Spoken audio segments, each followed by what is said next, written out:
Almond, olive, peanut, sesame ও vitamin E সমৃদ্ধ Bitek expert non sticky hair care oil চুল লম্বা করে, চুল হয় আরো বেশি ঘন, কালো ও মজবুত। Bitek expert, stay young.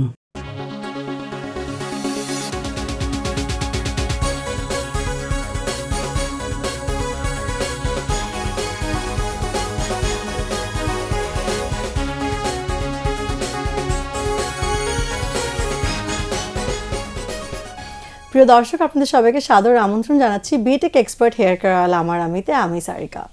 এই ফ্যান ফলোয়ারের যুগে সত্যিকারের শিল্পীরা গড্ডালিকার প্রবাহে গা ভাসিয়ে দেন না, শ্রদ্ধার সাথে তার কাজটা করে যান।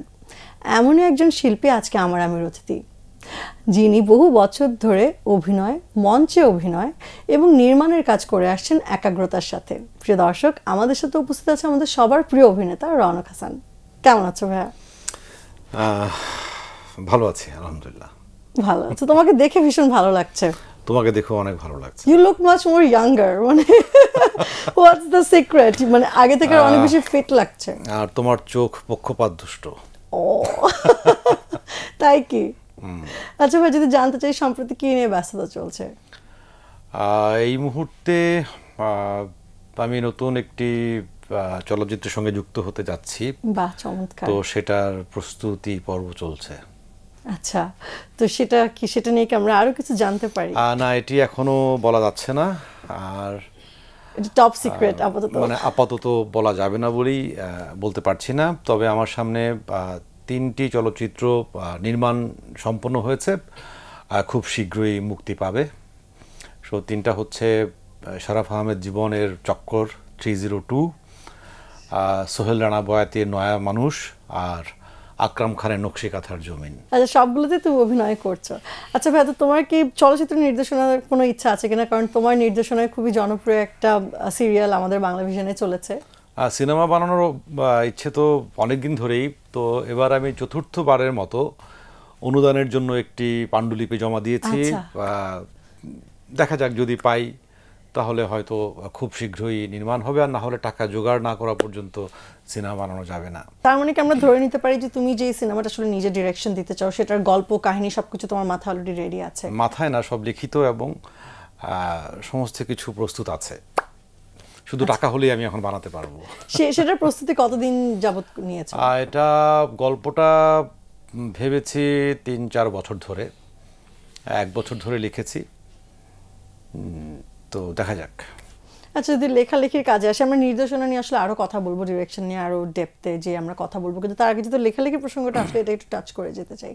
যখন আসলে লেখালেখি করো, এবং তুমি অনেক আগে থেকে করো, ইনফ্যাক্ট আমরাও মনে হয় একসাথে তোমার স্ক্রিপ্টে কাজ করেছি, তো সেটা আসলে যখন লেখো, বেসিক্যালি কি জিনিসটা প্রথমে অনুপ্রেরণাটা কোত্থেকে আসে, বা কোন জিনিসটা ফার্স্টে মাথায় আসার পরে কোত্থেকে আসলে লেখাটা শুরু করো কোত্থেকে? প্রথমে আমার মাথায় যে কোনো একটি ভাবনা আসে, যে ধরো কথার কথা বলছি, যেমন আমি একটা নাটক লিখেছিলাম, আমার এখনো মনে আছে। আমাকে ডিরেক্টর অনেকদিন ধরেই বলছিল যে ভাই একটা গল্প দেন, গল্প দেন, গল্প দেন। তো মাথায় কোনো গল্প আসছিল না। আমি অ্যাডভান্স টাকাও নিয়ে নিয়েছি। তো সব কিছু মিলে সময় চলে যাচ্ছে, মানে দেরি হয়ে যাচ্ছে। তো একদিন ডিরেক্টর চলে আসলো, বললো যে ভাই গল্প দেন। আমি গল্প তো রেডি। তো বললো যে কী গল্প? আমি বললাম যে একটি ছেলে বাঁশি বাজায়, তার বাঁশি শুনে কেউ স্থির থাকতে পারে না, বিশেষ করে মেয়েরা, তার প্রেমে পড়ে যায়। তো বললো যে তারপর আমি জানি না। তো আমি প্রথমে একটা, মানে কেন আমি গল্পটি করতে চাই, বা যে আমি যেমন সম্প্রতি আমি একটি নাটক করেছিলাম মাছ নামে। আচ্ছা, নাটকটি অনেক জনপ্রিয় হয়েছিল, ঈদের অন্যতম সেরা নাটক হয়েছিল। তো সেখানে লাইন একটাই, একটা মানুষ মাছ খেতে খুব পছন্দ করে, এবং মাছ তো এটা একটা প্রতীকী ব্যাপার, কিন্তু কোনো কিছুই অনেক বেশি, যেটা মাত্রাতিরিক্ত বেশি যে কখনোই ভালো হয় না, মঙ্গল বয়ে আনে না। আমার কনসেপ্ট ছিল সেটা, মানে আমি প্রথমে কনসেপ্টটা রেডি করি যে সেটা এক লাইনের হতে পারে। তারপর আমি আস্তে আস্তে সেটা নিয়ে ভাবতে ভাবতে ভাবতে ভাবতে ভাবতে, যেমন আমি এখন যে সিনেমার স্ক্রিপ্টটা করেছি, অনুদানের জন্য জমা দিয়েছি, তো সেটাও আসলে প্রথমে আমি এক লাইনই ভেবেছি যে মুক্তিযুদ্ধের আমাদের কোন বিষয়গুলো মানুষ এখনো চলচ্চিত্রে দেখেনি। রাইট। তো এরকমই আসলে মানে আমি প্রথমে একটা ভাবনা থেকে একটা লাইন ভাবি বা একটা যে কোনো একটা ঘটনা, আসলে আমার মনে হয় একটা ঘটনা, একটা কিউ মানে যে কোনো একটা কিউ প্রয়োজন হয়, তো সেটা দেখেই হয়তো সেটাকে কেন্দ্র করে বেসিক্যালি তুমি পুরোটা গল্পটাকে সাজাও। যেমন আমার সম্প্রতি আমার মাথায় একটা মানে এটা আমার অভিজ্ঞতা থেকে, আমি একটা চলচ্চিত্রে কাজ করতে গিয়েছিলাম, মানে আরেকটা সিনেমা আমার আসবে যাপিত জীবন, হাবিবুল ইসলাম হাবিবের পরিচালনায়। তো সেই সিনেমাতে অভিনয় করতে গিয়ে আমি আফজাল ভাইকে দেখলাম, আফজাল হোসেন আমাদের বিখ্যাত অভিনেতা এবং চিত্রশিল্পী। আমি দেখলাম আফজাল ভাই সারাক্ষণই হয় ছবি আঁকছেন, নয় ছবি তুলছেন বিভিন্ন অনেক কিছুর। তো একজন শিল্পী এতটা নিমগ্ন তার শিল্পকর্মে কাজে হতে পারে, এটি আমার কাছে অবিশ্বাস্য লেগেছে। মানে আমি খুবই মানে যে 7 দিন আমি আফজাল ভাইয়ের সঙ্গে ছিলাম, আমি মুগ্ধ হয়ে শুধু তাকিয়ে দেখেছি। তো এটাও আমার মাথায় অনেক দিন ধরে ঘুরছে, হয়তো আমি এমন কিছু নিয়েও হয়তো কিছু একটা লিখতে পারি। এভাবে মানুষ মগ্ন থাকে কিভাবে, বা এই থাকার কারণে হয়তো আজকে উনি যে আমাদের গ্রেট আফজাল হোসেন। একদমই তাই। আচ্ছা, যখন আসলে কোনো চরিত্র আসলে তুমি পিক করো অভিনয়ের ক্ষেত্রে, বা তুমি যদি ডিরেকশন দাও, সেই ক্ষেত্রে তোমার কি মনে হয় যে অ্যাজ অ্যান আর্টিস্ট তোমার সমাজের প্রতি সামাজিক দায়বদ্ধতাটা কতটুকু থাকে? আমি মানে যেটা হচ্ছে যে একজন শিল্পীর তো অবশ্যই সমাজের প্রতি দায়বদ্ধতা থাকতে হয়, থাকে বলেই সে শিল্পী হয়, সমাজ, দেশ, মানুষের প্রতি। আর যদি শুধু পারফর্মার হই তাহলে কিছু না ভাবলেও চলে, কিন্তু শিল্পী হতে হলে তো অবশ্যই নিজের, মানুষের, সমাজের, দেশের প্রতি তো দায়বদ্ধ থাকতেই হবে। এবং প্রতিটা গল্পেই আমি যা লিখি বা যা নির্মাণ করি, যতটুকুই করি, আমার কোথাও না কোথাও গিয়ে সেটি মানুষের মঙ্গল যদি বয়েও না আনে, ক্ষতি করবে না, অ্যাটলিস্ট সেটা থাকা উচিত। আমি চেষ্টা করি যেন কোনো না কোনো কিছু থেকে মানুষ পজিটিভ কিছু নিতে পারে এবং তার ভাবনায় থেকে যায়। মানে একটা কথা আমি খুব বিশ্বাস করি যে শখের দর্শককে চিন্তাশীল দর্শকে পরিণত করা, সেটা যদি করা যায় বিনোদনের মাধ্যমে, তাহলে এর থেকে ভালো আর কিছু হতে পারে না। মানে বিনোদন মাধ্যমটা আসলে বিশাল প্রভাব যে কোনো জাতির উপরে আসলে আমার মনে হয় এটা একটা ইনফ্লুয়েন্স, এবং সেটা বছর ধরে বছর সেটা ক্যারি করে। মানে আমার অনেক কাজে আমি দেখেছি, মানে আমি একবার আমার একটা অভিজ্ঞতা হয়েছে যে আমি রিক্সায় করে যাচ্ছিলাম, হঠাৎ করে আমার সামনে এক ভদ্রলোক এসে দাঁড়ালেন, আমার রিক্সা থামিয়ে দিলেন। থামিয়ে দিয়ে ওনার হাতটা ধরে বললেন যে বাবা, তোমার ওই নাটকটা আমি দেখেছি, আমি চোখে পানি রাখতে পারিনি, আমি কেঁদে ফেলেছি বলে উনি কাঁদছেন। আমি পরে জানলাম যে উনি ঢাকা কলেজে ইংরেজি পড়ান। তো এরকম অসংখ্য কাজে আমার একটা কাজ যেটা বাংলা ভিশনে প্রচার হয়েছিল, সাদা কালো নামে একটি ঈদের নাটক, সেই নাটকে আমি একাধিক মানুষের সঙ্গে পরিচয় হয়েছে যে তাদের সেপারেশন ছিল হাজব্যান্ড ওয়াইফের মধ্যে। আমার নাটক দেখে অ্যাটলিস্ট আমি চার জোড়া আর কি, 4টা দম্পতির কথা জানি যারা সেপারেশনে ছিল, আমার নাটক দেখে তারা আবার একত্রিত হয়ে গেছে। তো মানে জ্ঞান দেওয়ার জন্য না, বিনোদনের মাধ্যমে, গল্পের মাধ্যমে আমি যদি সমাজে কোনো ভালো প্রভাব রাখতে পারি, এটাই তো আমাদের সব গল্পই তো আসলে জীবন থেকেই নেওয়া বেসিক্যালি। হ্যাঁ, অবশ্যই। সেটার যদি ইনফ্লুয়েন্সটা ভালো হয় তাহলে সেটা তো খারাপ না, সেটাই বরঞ্চ হওয়া উচিত। আরেকটা জিনিস আমি মানে দুরকম হয়, মানে গল্প বলার ক্ষেত্রে কেউ দেখান যে সমাজে এটা হয়, বাস্তবে এটা হয়, সেটাই তারা দেখান। আবার কেউ দেখান যে সমাজে এটা হয় কিন্তু আসলে হওয়ার কথা ছিল এটা। আমি আসলে দ্বিতীয়টা পছন্দ করি। এটা আমি বিশ্বাস করি যে সমাজে এটা হয় আমি দেখাবো, কিন্তু আসলে কি হওয়া উচিত ছিল বা হওয়ার কথা ছিল সেটিও আসলে দেখানোটা খুব জরুরি। কারণ মানুষ তো তার যে হয়তো এই গল্পটি দেখে একটি মানুষ তার রাস্তা খুঁজে পাচ্ছিল না, সে হয়তো এই রাস্তাটা পেয়ে গেল। তো জীবন এটা হয়, এটা তো আমিও জানি। এবং যে ভুল জিনিসগুলো আসলে হচ্ছে সমাজে, সেগুলো স্রোতে যদি সবাই গা ভাসিয়ে দেয় তাহলে তো সেই কারেকশনটা যা হচ্ছে সেটা তো আমি জানি এটাই হচ্ছে, তো সেটা দেখার মধ্যে কোনো আলাদা কোনো বিষয় নেই। কিন্তু যা হচ্ছে এটি আসলে না হয়ে কোনটা হতে পারতো বা কোনটা আমার আসলে করা উচিত, সেই রাস্তাটা বা যদি সেই ইঙ্গিতটা যদি থাকে, তাহলে মনে হয় যে এটা শিল্প হিসেবে মানুষের মানে কাজে আসে, বা আমি এরকমই মনে করি। চমৎকার। আচ্ছা, তুমি যেহেতু মাল্টিটাস্কার, একসাথে অনেক কিছু করছো, তো যদি আমি জানতে চাই যে কোন সত্তাটা তোমার ভিতরে বেশি কাজ করে, সেটা কি লেখক সত্তা, অভিনেতা নাকি নির্দেশনা, সেটা আমরা সেই প্রশ্নের উত্তর আমরা জানবো কিন্তু ছোট একটি বিরতির পর। দর্শক, ফিরছি বিরতির পর। যে জনরুচি তৈরিতে তারা প্রভাব রাখতেন এবং তাদের অবদান ছিল, তো সেই জায়গাটা আসলে এখন আমরা নষ্ট করে ফেলেছি। অ্যালমন্ড, অলিভ, পিনাট, সেসম ও ভিটামিন ই সমৃদ্ধ Bitek expert non sticky hair care oil চুল লম্বা করে, চুল হয় আরো বেশি ঘন, কালো ও মজবুত। Bitek expert, stay young. দর্শক, ফিরলাম বিরতির পর। আপনাদের সবাইকে আবারও স্বাগত জানাচ্ছি Bitek expert hair care oil আমার আমিতে। কথা হচ্ছিল রওনক হাসানের সাথে। ভাই, যাওয়ার আগে জিজ্ঞেস করেছিলাম যে কোন সত্তাটা তোমার মধ্যে বেশিরভাগ সময় আসলে কাজ করে? যেটা হচ্ছে সবই তো একটু একটু করি, তো কোনোটাতে আসলে এক্সপার্ট না। তো ওই আমি একবার তৌকির ভাইকে বলছিলাম যে অলরাউন্ডার, ও তো অলরাউন্ডার। তো তৌকির ভাই বললো যে অলরাউন্ডার হওয়াটা খুব গর্বের কিছু না। আমি যে কেন? সবকিছু একটু একটু পারে। যে সবকিছু একটু একটু পারে, মানে ক্রিকেটের ক্ষেত্রে আমরা হয় সলিড ব্যাটসম্যান বলি, নয় ব্যাটার বলি বা বোলার বলি, বা ভালো ফিল্ডার বলি। তো সবাই যখন সব কিছু মিলে যখন একটু একটু করে এক ধরনের কমন গ্রাউন্ড আসে, তখন আমরা তাকে তো সেই জায়গা থেকে তৌকির ভাইয়ের কথাটা সত্যি। তো আমি সব কিছু একটু একটু করি, সো যে কারণে কোনোটাই আসলে অতটা অসাধারণ হয় না। তো সেই জায়গা থেকে তারপরও বলতে পারি যে অভিনেতা সত্তাটাই আমার কাছে সবচেয়ে বেশি পছন্দের এবং ভালো লাগার। বাহ, চমৎকার। তো অভিনয় আমরা তো শুনলাম তুমি চলচ্চিত্রে কাজ করছো, তো ছোট পর্দায় কি কাজ করছো কিনা? এই মুহূর্তে আমি দুটো ধারাবাহিকে অভিনয় করি, আর খুব বেশি টেলিভিশন নাটকে কাজ করা হয় না। বা টেলিভিশন নাটক বলি আর ইউটিউব নাটক বলি, এখন ইউটিউব তো অনেক বড় একটা প্ল্যাটফর্ম। মুশকিলটা হচ্ছে এখন যে ধরনের নাটকগুলো হয়, আমি ইনফ্যাক্ট এই টপিকে আসছিলাম, সেই ধরনের নাটকগুলো আমার ইচ্ছা বা আমার চাওয়ার সঙ্গে যায় না। কেউ না কেউ তো করছে, আমি তাদেরকে বলছি না, খাটো করছি না বা তাদেরকে করছি না, বা আমার যে ভাবনা, সেই ভাবনার সঙ্গে অধিকাংশ নাটকগুলোই আসলে মেলে না, যে কারণে করা হয় না। আচ্ছা, তো এই পরিবর্তনটা আসলে তুমি কিভাবে দেখছো?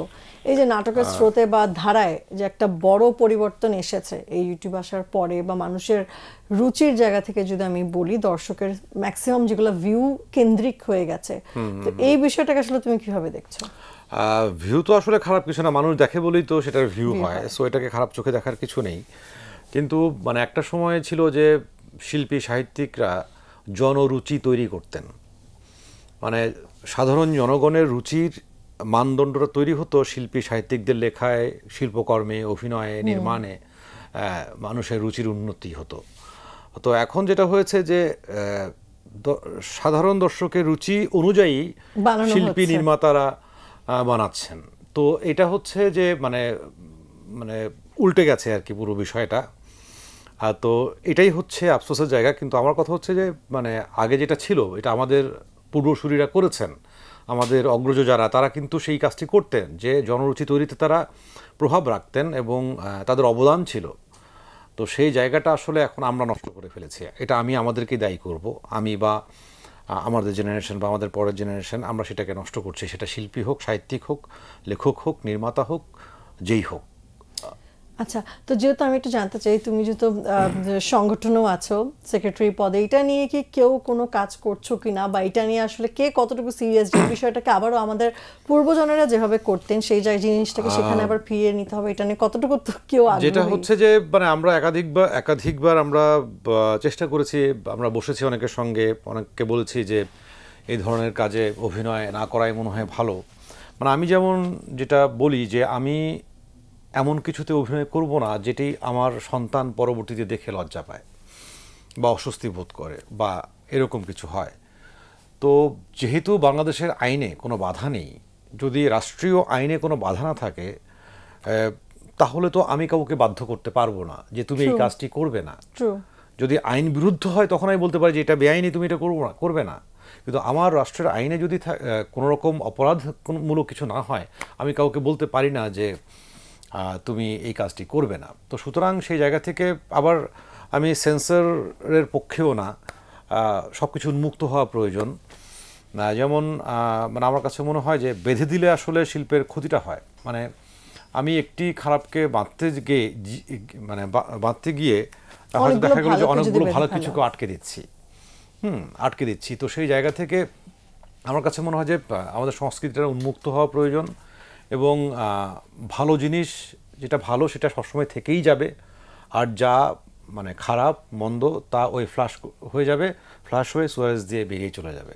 সো ওটা নিয়ে ভাববার কিছু নেই। আসলে আমার কাছে মনে হয় যে হতাশ না হয়ে আমি আমার কাজটা যদি ঠিক মতো করি, যে যার কাজটা ঠিক মতন করলে আসলে একটা সময় আপেক্ষিক, সময়ের উপরে ছেড়ে দিলাম, আমার মনে হয় একটা সময় আবারও জিনিস সবকিছু ঘুরে দাঁড়াবে। অবশ্যই। আর এখন প্ল্যাটফর্মের কারণে আসলে কাজের জায়গাটাও বাড়ছে, তো সেখান থেকে আমরা আসলে আশাবাদী থাকতেই পারি। অবশ্যই আমি খুবই আশাবাদী মানুষ। আমি এই যে একটা দিক খারাপের দিকে চলে গেছে, আবার আমাদের সিনেমা কিন্তু আবার নতুন করে ঘুরে দাঁড়াচ্ছে। একটা সময় আমাদের সিনেমা ধ্বংস হয়ে গিয়েছিল, আমাদের নাটক আবার ওটিটির জায়গাটাও এখন আছে, যে কারণে ওটিটি এসেছে, আমাদের নাটকটাও ধ্বংসের দিকে চলে গেছে, প্রায় শেষ, কিন্তু আবার আমাদের সিনেমাটা নতুন করে দাঁড়াচ্ছে, আবার আমাদের ওটিটির একটা অপশন তৈরি হয়েছে। একটা দরজা বন্ধ হলে আসলে একটা দরজা আলো আসলে আসবেই, মানে যাই বলি। আচ্ছা, আমরা কাজ নিয়ে অনেকক্ষণ কথা বললাম রনক ভাই, এবার ব্যক্তি তোমাকে একটু জানতে চাই, কিন্তু ছোট একটি বিরতির পর। দর্শক, ফিরছি বিরতির পর। যখন বৃদ্ধ হব তখন যেন আমি বলতে পারি যে অ্যাটলিস্ট আমি আমার ইন্ডাস্ট্রির জন্য কিছু একটা চেষ্টা করেছিলাম, পারি না পারি। দর্শক, ফিরে এলাম বিরতির পর। আপনাদের সবাইকে আবার স্বাগত জানাচ্ছি Bitek expert hair care oil আমার আমিতে। কথা হচ্ছিল রনক হাসানের সাথে। ভাই, যাওয়ার আগে বলেছিলাম যে এই সেগমেন্টে আমরা ব্যক্তি তোমাকে একটু জানতে চাই, যে রনক হাসানের পছন্দ অপছন্দ কি, সে রেগে গেলে কি করে, খুশি হলে কি করে। ফার্স্টে যদি জানতে চাই যে সবচেয়ে পছন্দের জিনিস কি, যেই কাজটা করতে তোমার সবচেয়ে বেশি পছন্দ? অভিনয় এবং আমার সন্তান রণজয়। বাহ, চমৎকার। অপছন্দের? অপছন্দের বিষয় আমার রাগ। রাগ তো অনেক রেগে গেলে আসলে কি করো? এটা বলা মুশকিল। আমি প্রকাশ করো কিভাবে? খুব রেগে গেলে আমি খুব খারাপ, যে কারণে আমি খুব সহজে রাগি না। তো সেই রাগ কন্ট্রোলটা করো কিভাবে? সেটা নানাভাবেই করি। চুপ হয়ে যাই, একটু একা থাকার চেষ্টা করি, বা মানে মানুষ থেকে দূরে থাকার চেষ্টা করি। আর প্রচন্ড খুশি হলে সেটার বহিঃপ্রকাশ কিভাবে হয়? নানানভাবে হয়, এটা মানে বলে বোঝানো যাবে না। আচ্ছা, তোমার ভালো দিক আর খারাপ দিক জানতে চেতাম, বাট খারাপ দিকটা আমার মনে হয় আমরা উত্তর পেয়ে গেছি অলরেডি, তুমি বলবে। আমার খারাপ দিক আরও আছে। আমার খারাপ দিকটাই বেশি। আমি অনেক বোরিং। আমি খুব মানে মানে আড্ডায় খুব বেশি প্রাণবন্ত না। আমি মানুষকে খুব মুগ্ধ করতে পারি না। আমি খুব বেশি মিশুক না।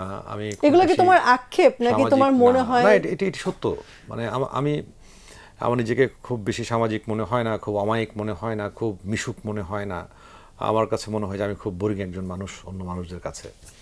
আর যদি বলি যে নিজের ভালো কোনো দিক? আমি মানুষের ক্ষতি করি না। মানে সজ্ঞানে আমি কখনো মানুষের কোনো ক্ষতি কোনোদিন করিনি। চমৎকার। অবসর সময়গুলো কাটাও কিভাবে? অবসর সময়ে আগে তো বইটা পড়া হতো বেশি, আর এখন সেই অভ্যেসটা কমে গেছে, কারণ ক্রমাগত অভিনয় করতে করতে পড়ার অভ্যেসটা নষ্ট হয়ে গেছে। তো পড়ার আসলে সময় পাচ্ছ না, তো মঞ্চে সময় দিচ্ছ কিভাবে, বা মঞ্চটা কি সময় দেওয়া হচ্ছে? মঞ্চেও আমি আসলে অনেকদিন ধরেই অনুপস্থিত, মঞ্চেও আমি সময় দিতে পারছি না। তো যেটা হচ্ছে যে পড়ার অভ্যাসটা আমি আবার ফিরিয়ে আনার চেষ্টা করছি। আর এখন আমি দেখি অনেক মুভি দেখি, সিরিজ দেখি, আর নিজে একটু লেখবার চেষ্টা করি। পরিবারের কথা তুমি বলছিলে, তোমার ছেলের কথা, পরিবার নিয়ে যদি আমাদেরকে আরেকটু কিছু বলো। আমার ছেলে রণজয় হাসান, আমার স্ত্রী নমি কামরুন বিধু, আর আমার মা, আমার ছোট ভাইয়ের পরিবার, আমার 4 বোন। এই তো আমাদের পরিবার, আমি। বাহ, চমৎকার। আমি যদি জানতে চাই যে নিজের স্বপ্ন কি দেখেছিলে, সেই স্বপ্নটা পূরণ হয়েছে কিনা? একটা সময় আমি অভিনেতা হতে চেয়েছিলাম। সেই অভিনেতা যে মাপেরই হয়েছি, মানে এখন পর্যন্ত নিজেকে অভিনেতাই মনে হয়। আর আমি খুবই সুখী একদিক থেকে যে আমি আমার জীবনে অধিকাংশ সময়ে যা করতে চেয়েছি আমি তা করতে পেরেছি। মানে এটি আমার কাছে অনেক অনেক বড় ব্যাপার। আমি অভিনয় করতে চেয়েছিলাম শুধু, সেটা আমি সেই অভিনয় আমার পেশা হয়েছে। আমি এটি করে জীবিকা নির্বাহ করতে চেয়েছিলাম, সেটা আমি পারছি এখন পর্যন্ত। আমার এই অভিনয়ের উপার্জন দিয়ে আমি আমার বাবা মাকে দেখছি, তো আমার পরিবার চলছে। মানে নিজের মন যা চায়, আমি যা ভালোবাসি সেই কাজটি করে উপার্জন করা, এর চেয়ে আনন্দ আর কি হতে পারে? এর চেয়ে বেশি আর কি বা থাকতে পারে? আমি মানুষের জন্য ভালো কিছু করবার চেষ্টা করি। আমি আমার সংগঠন করছি, এই সংগঠনে আমি আমার কলিগদের জন্য, আমার অভিনয় শিল্পীদের জন্য কিছু করবার চেষ্টা করি। কিছু করতে পারি না পারি। তুমি বলছিলে যে সংগঠনের কারণে আসলে তোমার অনেকটা সময় আসলে সেখানে ব্যয় করা হচ্ছে, তো সেখানে কি ধরনের কর্মকাণ্ড তোমার উপর কি কি দায়িত্ব আছে সেটা যদি একটুখানি বলো। সাধারণ সম্পাদক তো আসলে একটি সংগঠনের কার্যনির্বাহী প্রধান, মানে অধিকাংশ কাজ তাকেই কি বলে পরিচালনা করতে হয় বা মানে ম্যানেজ করতে হয়। তো সেই জায়গা থেকে আমার যথেষ্ট সময় দিতে হয়। তবে এই সংগঠনের সময় দেওয়াটা আসলে আমার কাছে এই মনে হয় যে মানে আমি মানে একটা সময় ভেবেছি যে আমি কি শুধু এই ইন্ডাস্ট্রি থেকে নেব, আমি অভিনয় করে মানুষ আমাকে চিনেছে, আমার অভিনয় ভালোবাসে, আমাকে পছন্দ করে, এটি আমার পেশা হয়েছে, এই অভিনয় করে আমি আমার জীবন যাপন করি, সংসারের ব্যয় নির্বাহ করি, আমি কি শুধুই নেব, আমার কি দেবার কিছু নেই? তো সেই জায়গা থেকে আসলে সংগঠন করা। এবং আমি ভাবি যে একটা সময় যদি আমি ততদিন বেঁচে থাকি, যখন বৃদ্ধ হব, তখন যেন আমি বলতে পারি যে অ্যাটলিস্ট আমি আমার এই ইন্ডাস্ট্রির জন্য কিছু একটা চেষ্টা করেছিলাম, পারি না পারি, অ্যাটলিস্ট এইটুকু সান্ত্বনা আমার থাকবে। যে কারণেই আসলে আমি অভিনয় শিল্পীর সঙ্গে এভাবে জড়িত এবং আমি আমাদের শিল্পীদের কল্যাণে এবং সামগ্রিকভাবে তার পেশাদারিত্বের নিশ্চয়তার জন্য কাজ করে যাচ্ছি। এবং আমার সন্তান যেন একসময় বলতে পারে যে আমার বাবা একজন অভিনেতা ছিলেন, গর্বের সঙ্গে যেন বলতে পারে, এটাই, আর কিছু না। চমৎকার অনুপ ভাই, তোমাকে অসংখ্য ধন্যবাদ আমাদেরকে সময় দেওয়ার জন্য, এবং তোমার এই সকল ইচ্ছা যেন পূরণ হয়। সবসময় মানুষের মনেই ভালোবাসার স্থান তুমি নিয়ে রাখো, সেই প্রত্যাশা আজকে এখানেই বিদায় নিচ্ছি। কিন্তু যাবার আগে তোমার জন্য বিটেকের পক্ষ থেকে একটা উপহার আছে। অসংখ্য ধন্যবাদ। Bitek expert, stay young. Wow, এটা কাজে আসবে। Thank you. Thank you. দর্শক, আপনারা সবাই ভালো থাকবেন। আগামী পর্বে দেখা হবে প্রিয় কোনো তারকার সাথে। অ্যালমন্ড, অলিভ, পিনাট, সেসম ও ভিটামিন ই সমৃদ্ধ Bitek expert non sticky hair care oil চুল লম্বা করে, চুল হয় আরো বেশি ঘন, কালো ও মজবুত। Bitek expert, stay young.